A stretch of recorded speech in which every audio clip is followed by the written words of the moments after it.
प्रश्न ये था कि इस 3 लोक में सबसे कीमती वस्तु कौन सी है, सबसे कीमती चीज क्या है। कोई कहता है सोना, तो सोना तो आजकल सभी के पास है, कितना है ये तो नहीं पता, बट भले ही थोड़ा सा हो बट है। कोई कहता है चांदी, चांदी भी हर कोई के पास है। तो किसी ने कहा हीरा, तो चलिए हीरा तो बहुत कम लोगों के पास रहता है, लेकिन रहता तो है। और कीमती चीज क्या होता है, जो ऐसा कीमती लोगों के पास रहेगा जो और किसी के पास नहीं हो सकता। अब यहां पर सोना नहीं है, चांदी नहीं है, हीरा नहीं है, तो और कौन सी कीमती वस्तु हो सकती है। तो फिर यहाँ पर ब्रह्मा जी ने बताया कि सबसे कीमती चीज संसार में है वो है प्रेम। और हमारा आपका वाला प्रेम नहीं, निस्वार्थ प्रेम, निस्वार्थ प्रेम। अब कहा कि ये कहां मिलेगी, तो ब्रह्मा और ब्रह्मांडी के पास तो नहीं मिलेगी, क्योंकि ब्रह्मा जी तो सदैव अपना उस सृष्टि के कार्य में बिजी रहते हैं, व्यस्त रहते हैं, तो उनके पास तो उतना वक्त नहीं रहता, तो यहाँ पर उतना प्रेम नहीं है। अब यहाँ पर नारद जी बैठे हुए थे, तो नारद जी किनके भक्त हैं, किनके, नारायण के, भगवान विष्णु के। तो अब वो उनके भक्त हैं तो उनकी ही बात बोलेगा। तो नारद जी ने कहा ये तो मेरे ही प्रभु नारायण के पास ही है, मेरी मैया माता लक्ष्मी और नारायण उन्हीं के पास है ये। ब्रह्मा जी ने कहा नहीं, उनके पास भी नहीं है। अगर उतना प्रेम रहता तो विष्णु भगवान भक्तों की रक्षा करने के लिए जाते तो अपने साथ लक्ष्मी मैया को भी लेके चले जाते। जब गजराज ने भगवान को पुकारा तब भगवान तुरंत वहां पर आ गए। अगर उतना प्रेम रहता तो लक्ष्मी मैया को भी लेकर के जाते। तो यहाँ प्रेम है लेकिन वैसा उतना नहीं है कहा। तो फिर बताया तो कहाँ मिलेगी, तो फिर बोला गया कि ये जो प्रेम है ये मिलता है भोलेनाथ जी और पार्वती मैया के पास, क्योंकि भोलेनाथ जी अधिकतर कहाँ रहते हैं, कैलाश में। वो किसी से मिलने नहीं जाते, सभी उनसे मिलने के लिए आते हैं। और अधिकतर भोलेनाथ जी पार्वती मैया के साथ ही समय बिताते हैं। तो कहा कि यहाँ है प्रेम। अब ये बात नारद जी को अच्छी नहीं लगी। अब आप लोग जिसको ज्यादा मानेंगे, जिसको ज्यादा प्रिय समझेंगे, उनके बारे में अगर बुराई हो जाए तो आपको अच्छा लगेगा क्या, नहीं लगेगा। नारद जी को अच्छा नहीं लगा। अब कहते हैं कि जब दो लोगों के बीच अगर कुछ अच्छा रहता है ना, तो तीसरे को ना चिंगारी लगाने में बड़ा मजा आता है। तो वैसे ही यहाँ पर नारद जी ने सोच लिया अब मैं तो दोनों के बीच झगड़ा करा कर ही मानूंगा। अब नारद जी चले गए। नारद जी पहले एक बार कैलाश जाते हैं तो देखते हैं कि भोलेनाथ जी पार्वती मैया दोनों एक साथ हैं। फिर वापस आ जाते हैं, क्योंकि उनको ऐसा मौका चाहिए था कि जहां पर भोलेनाथ जी नहीं रहे। अब दूसरी बार गए तो भी वहां पर भोलेनाथ जी पार्वती मैया। अब जब तीसरी बार जाते हैं तो उन्हें मौका मिल गया, भोलेनाथ जी वहां पर नहीं रहते, पार्वती मैया अकेली रहती है। अब नारद जी चले गए, पार्वती मैया के पास जानबूझ करके पूछते हैं कि मैया बाबा कहाँ है। पार्वती मैया ने कहा अरे अभी अभी गए हैं तुम्हारे बाबा। नारद जी ने कहा अच्छा अभी गए हैं, चलिए ठीक है फिर मैं बाद में आता हूँ। पार्वती मैया ने कहा क्यों, कुछ कार्य था क्या। तो नारद जी ने कहा हाँ काम तो था, कुछ बात करनी थी उनसे। तो पार्वती मैया ने कहा कि आप मुझे बता दीजिए, मैं उन्हें बता दूंगी। अब यहाँ पर नारद जी कहते हैं नहीं मैया मैं आपको नहीं बता सकता, क्योंकि ये थोड़ा सा ना व्यक्तिगत बातें हैं, पर्सनल बात है। पार्वती मैया कहती है कि तुम्हारे बाबा और मेरे बीच ना कोई पर्सनल बात नहीं रहता, वो मुझे सब कुछ बताते हैं। अब नारद जी को बड़ा अच्छा मौका मिला और नारद जी ने कहा अच्छा तो फिर बताइए आपने अमर कथा सुनी है? पार्वती मैया ये शब्द पहली बार सुन रही है, अमर कथा ये क्या होता है? नारद जी कहते हैं भोलेनाथ जी ना सबको नहीं सुनाते ये कथा, वो जिनसे ज्यादा प्रेम करते हैं ना उनको सुनाते हैं। अब पार्वती मैया बड़ी क्रोधित हो जाती है, अंदर ही अंदर सोचने लगती है इसका मतलब भोलेनाथ जी मुझसे प्रेम नहीं करते, उन्होंने मुझे ये कथा नहीं सुनाई। और नारद जी ने अपना काम कर दिया और वहां पर से चले गए। अब भोलेनाथ जी वापस आते हैं, मैया उनसे रूठी हुई है, क्रोध वहां गुस्सा हो गई है। अब यहाँ पर भोलेनाथ जी समझ गए हैं जरूर कुछ ना कुछ बात है। भोलेनाथ जी आंख बंद करके देखते हैं तो पता चल जाता है कि जो भी कार्य है ना ये नारद ने किया है। पार्वती मैया कहती है अच्छा मुझे ये बताइए कि अमर कथा क्या है? भोलेनाथ जी सोचने लग जाते इन्हें कैसे पता चला? तो जब उन्हें पता चलता है कि नारद जी ने ये सब बताया है, अब पार्वती मैया कहती कि अमर कथा आप मुझे भी सुनाइए, मुझे सुनना है, बाकी काम बाद में, पहले मुझे अमर कथा सुनाइए। पार्वती मैया को बड़ी इच्छा है कथा सुनने का। भोलेनाथ जी कहते हैं अच्छा ठीक है चलो अमर कथा तुम्हें मैं सुनाता हूं। अब यहाँ पर भोलेनाथ जी पार्वती मैया को अमर कथा सुनाना प्रारंभ करने से पहले सबसे पहले तो ये यहाँ पर बता देते हैं कि ये कथा जो है ना तुम बड़े ध्यान से सुनना, क्योंकि ये कथा में ना निद्रा देवी बहुत अच्छे से परीक्षा लेने के लिए आती है। भक्त ऐसे होते हैं कि कभी कभी कथा सुनते सुनते सो जाते हैं, तो वैसे ही निद्रा देवी यहाँ पर परीक्षा लेने के लिए आएगी, तो तुम सोना मत, ये पहले से ही उन्हें सावधान कर देते हैं। अब यहाँ पर सबसे पहले भोलेनाथ जी ने सबसे पहले यहाँ पर अपना जो त्रिशूल है उसका परिक्रमा करवाया। त्रिशूल परिक्रमा करता है ताकि कोई जीव जंतु यहाँ पर छुप के ना बैठा हो, छुप के बैठा रहेगा तो ये तो अमर कथा है, तो जल्दी से कोई इसे सुन नहीं सकता। अगर कोई भी जीव जंतु छुप करके बैठा रहेगा तो फिर ये बड़ा दिक्कत हो जाएगा। तो पहले परिक्रमा करवाते हैं भोलेनाथ जी अपने त्रिशूल का। उनके बाद भोलेनाथ जी ताली बजाते हैं, और ताली बजाते हैं उतना में ही सारे जीव जंतु वहां पर से चले जाते हैं। अब भोलेनाथ जी कथा सुनाना प्रारंभ करते हैं। कथा सुनाना प्रारंभ करते हैं तो वहां पर एक सुए का अंडा था। सुआ मतलब क्या होता है? तोता। तो सुए का अंडा था, उसी समय वो फूट गया। भोलेनाथ जी यहाँ पर अमर कथा सुना रहे थे।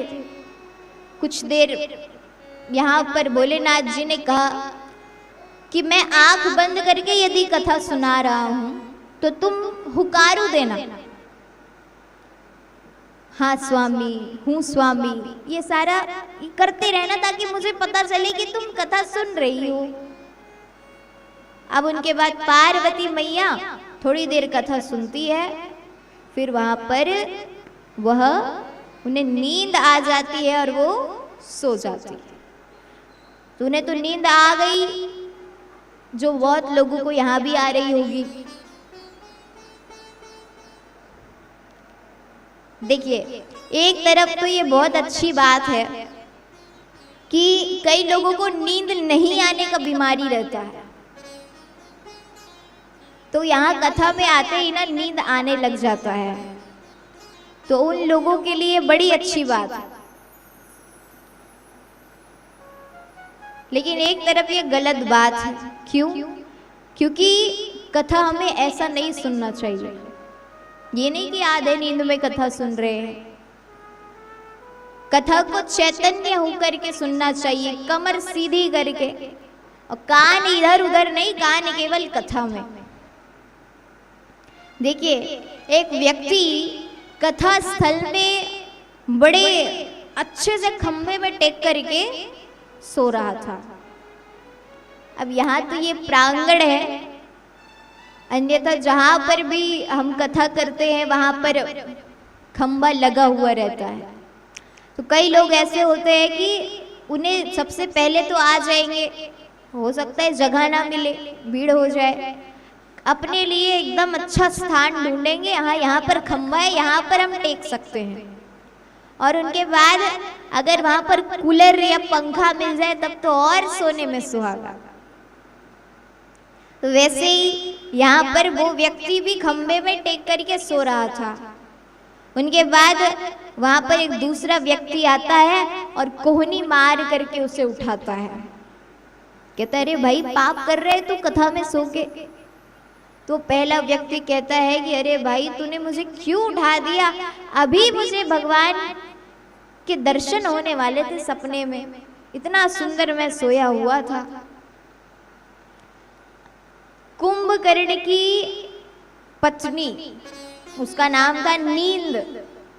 जब कुंभकर्ण की मृत्यु हुई ना, तो फिर नींद जो है भगवान से जाकर के पूछती है कि अब मैं कहाँ जाऊं, कुंभकर्ण तो नहीं रहे, अब मैं कहाँ जाऊं। भगवान ने कहा कि जो भी मेरे कथा में सोएगा ना उनके पास तुम चले जाना।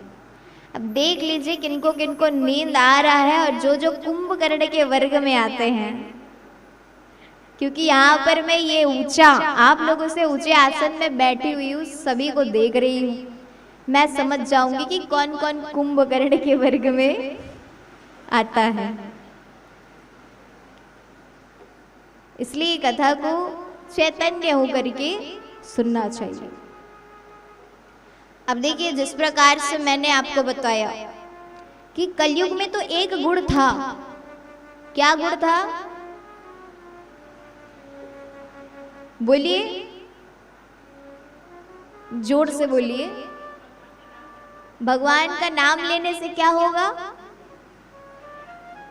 मानव का कल्याण हो जाएगा। वो तप नहीं करेगा, यज्ञ नहीं करेगा, उसका ही फल की प्राप्ति उसे केवल और केवल भगवान का नाम लेने से मिलेगा। तो इससे हम क्या समझे कि जहां पे भी भगवान का नाम लिया जाएगा वहां कलयुग आ ही नहीं सकता। चलिए एक परीक्षा ले चलिए अभी हम एक भजन करेंगे, और वो भजन में अगर आप लोगों का जो बुद्धि है वो अगर भटक गया कहीं, तो समझ जाइएगा कि कलयुग ने आकर के शासन कर लिया। लेकिन अगर आप लोगों का बुद्धि नहीं भटका, मन नहीं भटका, केवल और केवल भजन में और भगवान में रहा, मतलब कलयुग कुछ भी नहीं कर पाया। ठीक है? उससे पहले एक बार सभी प्रेम से बोलेंगे और जोर से बोलेंगे सभी। एक मिनट, उधर के लोग जो कुर्सी पर बैठे हुए हैं, है ना, तो सभी को बोलना है, कोई भी प्रकार की कंजूसी नहीं करना है। चलिए मेरे साथ सभी गाएंगे, नींद आ रहा होगा तो नींद भग जाएगा। बोलिए कृष्ण कन्हैया लाल की। मेरे साथ दोहराएंगे, ठीक है? श्री राधे गोविंदा मन भजले हरि का प्यारा नाम है। श्री राधे मन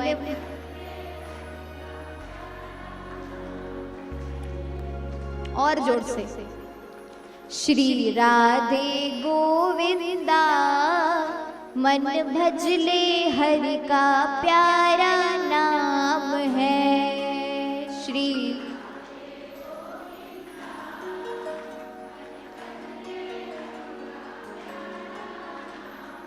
और गोपाला हरि का प्यारा नाम है, नंदलाला हरि का प्यारा नाम है।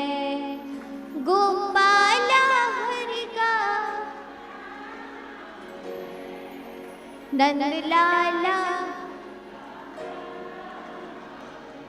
आइए मीठी मीठी तालियों के साथ।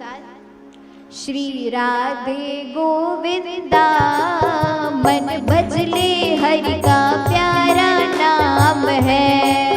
श्री राधे गोविंदा मन भजले हरि का प्यारा नाम है। श्री राधे गोविंदा मन भजले हरि का प्यारा नाम है। श्री राधे गोविंदा भजले हरि का प्यारा नाम है। गोपाला हरि का प्यारा नाम है, नंदलाला हरि का प्यारा नाम है। गोपाला हरि का प्यारा नाम है, नंदलाला हरि का प्यारा नाम है। श्री राधे गोविंदा मन भजले हरि का प्यारा नाम है। श्री राधे गोविंदा मन भजले हरि का प्यारा नाम है। जय हो जय हो।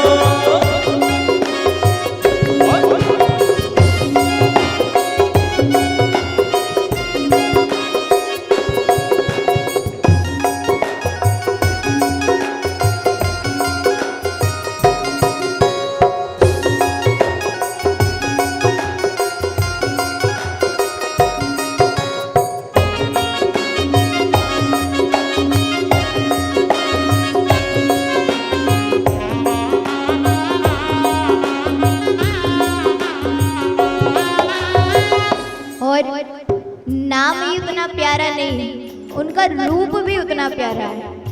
तो प्रभु का रूप कैसा है? कहते हैं कि मोर मुकुट सर गले बनमाला, केसर तिलक लगाए, केसर तिलक लगाए। मोर मुकुट सर गले बनमाला, केसर तिलक लगाए, केसर तिलक लगाए। वृंदावन की कुंज गलन में सबको नाच नचाए। वृंदावन की कुंज गलन में सबको नाच नचावे। ओ वृंदावन की कुंज गलन में सबको नाच नचाए। वृंदावन के कुंज गलन में सबको नाच नचाए। श्री राधे गोविंदा मन भजले हरि का प्यारा नाम है। श्री राधे गोविंदा मन भजले हरि का प्यारा नाम है। बोल बाके बिहारी लाल की जय हो।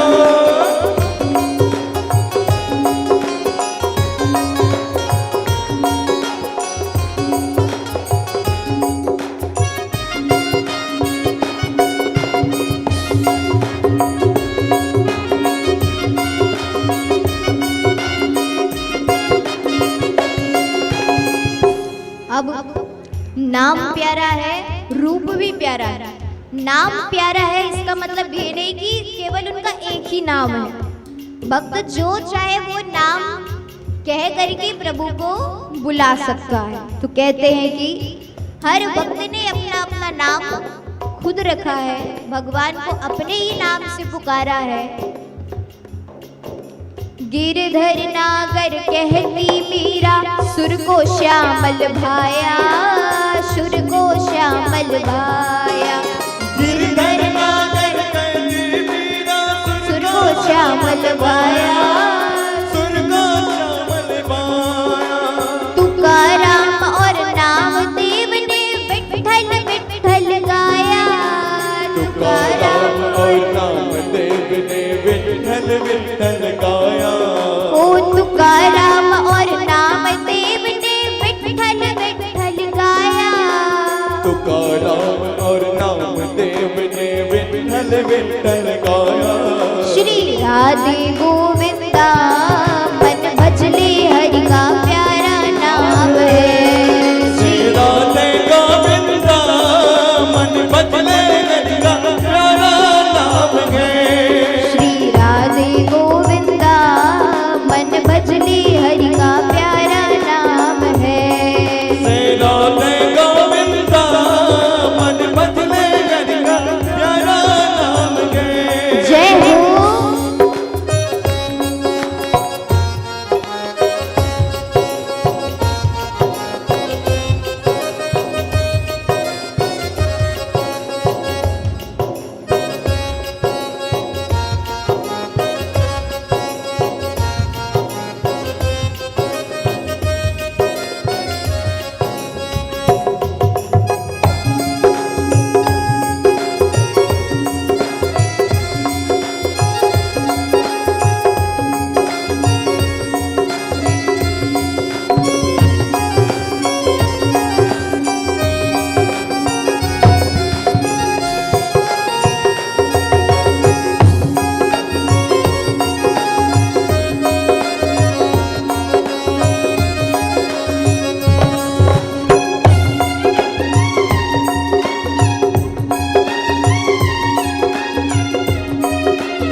मनाने का रास्ता भगवान को भक्तों ने ऐसा चुना, कहते हैं कि नरसी ने खड़ताल बजा के सावरिया को रिझाया, सावरिया को रिझाया। नरसी ने खड़ताल बजा के सावरिया को रिझाया, सावरिया को रिझाया। सबरी ने अपने हाथों से प्रभु को पैर खिलाया, सबरी ने अपने हाथों से प्रभु को पैर खिलाया। ओ सबरी ने अपने हाथों से प्रभु को पैर खिलाया, सबरी ने अपने हाथों से प्रभु को पैर खिलाया। श्री राधे गोविंदा मन भजले हरि का प्यारा नाम है, श्री राधे गोविंदा मन भजले हरि का प्यारा नाम है। गोपाला हरि का प्यारा नाम है, नंदलाला हरि का प्यारा नाम है। गोपाला हरि का प्यारा नाम है, नंदलाला हरि का प्यारा नाम है। श्री राधे गोविंदा मन भजले हरि का प्यारा नाम है, श्री राधे गोविंदा मन भजले हरि का प्यारा नाम है। मन भजले हरि का प्यारा नाम है, मन भजले हरि का प्यारा नाम है। मन भजले हरि का प्यारा नाम है, मन भजले हरि का प्यारा नाम है। मन भजले हरि का प्यारा नाम है, मन भजले हरि का प्यारा नाम है।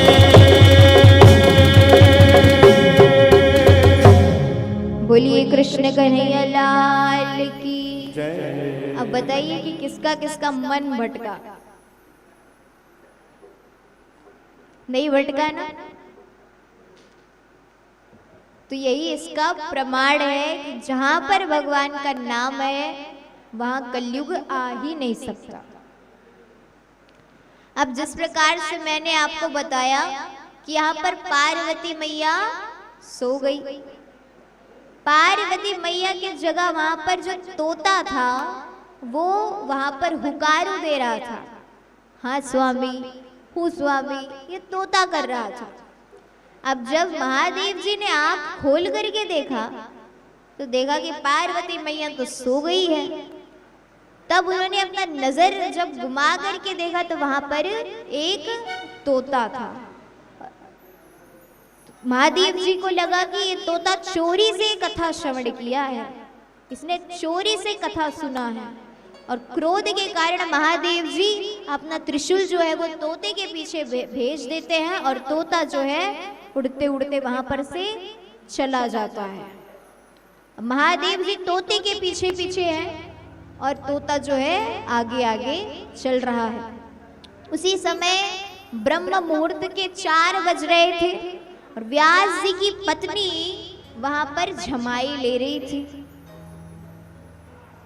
ब्रह्म मुहूर्त थे, 4 बज रहा था और वहां पर जो तोता था वो व्यास जी की पत्नी के मुख के अंदर में चला गया। और उनके बाद 12 वर्ष के बाद पेट में जब पीड़ा हुई, महादेव जी ने कहा कि तोता बाहर आ जा, मैं तुझे नहीं मारूंगा।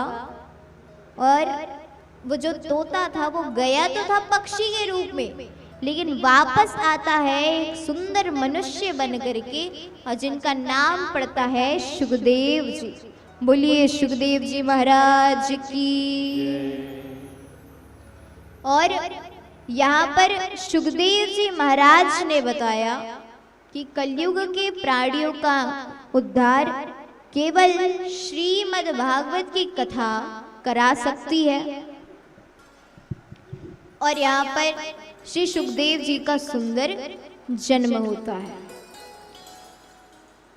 गंगा जी के तट पर जब सुखदेव जी महाराज पधारते हैं तो परीक्षित ने देखा कि बड़े बड़े 100 वर्ष के महात्मा संत उन्हें जा जा करके प्रणाम कर रहे थे।